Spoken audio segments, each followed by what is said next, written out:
Par nos confrères du Figaro, 58% des Français estiment que l'Iran sort vainqueur de la guerre face aux États-Unis et à Israël. 58%. Comment vous expliquez un tel chiffre? Je pense que la désinformation en France est terrifiante et terrible. J'ai dit, je crois, sur votre plateau il y a quelques semaines que cette guerre ne durait pas 6 ans, elle durera peut-être sans doute 6 semaines, peut-être 6 mois. On n'est même pas à 6 semaines aujourd'hui. C'est une victoire éclatante pour la coalition.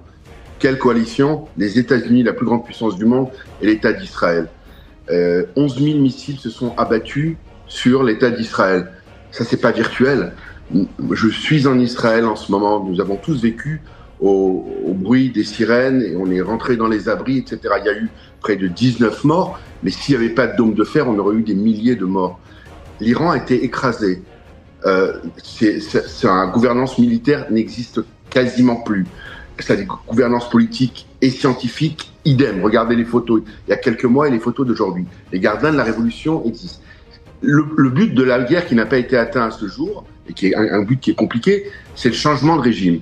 Mais comme l'a dit Netanyahou, et comme je le dis aussi, comme nous le disons tous depuis bien longtemps, ça ne peut se faire qu'avec l'aide des Iraniens. Et ils ont tellement été tués, massacrés par le régime que, de facto, ça n'est pas arrivé. Par contre, j'ai des appels, mais là, ces dernières 24 heures, de nombreux Iraniens qui disent « Mais vous n'allez pas arrêter, vous n'allez pas nous lâcher, vous n'allez pas lâcher le régime. » Moi, ce que je vais retenir, vous savez ce que je vais retenir, mon cher Raphaël, c'est que la France a refusé à des avions alliés américains de survoler le sol français pour apporter des armes à l'État d'Israël. C'est d'une ingratitude terrifiante par rapport à un pays comme les États-Unis qui ont sauvé la France, quand vous voyez les cimetières en Normandie qui sont remplis de soldats, de héros américains. Et on rappelle accessoirement qu'il y a 200 000 Français qui vous écoutent et qui habitent Israël. Mais ça, c'est pas important pour Emmanuel Macron. Que Israël, la France dit en permanence, on est attaché à la sécurité d'Israël.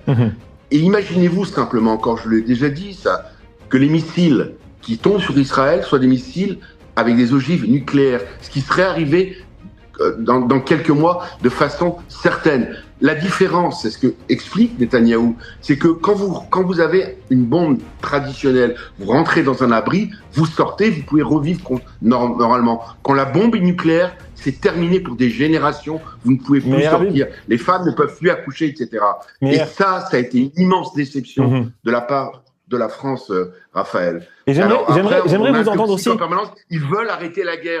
C'est l'esprit munichois pour répondre à votre question. Il y a un esprit munichois en France qui existe. Il faut arrêter cette guerre à tout prix, à n'importe quel prix, y compris contre des islamistes qui ont défiguré notre pays.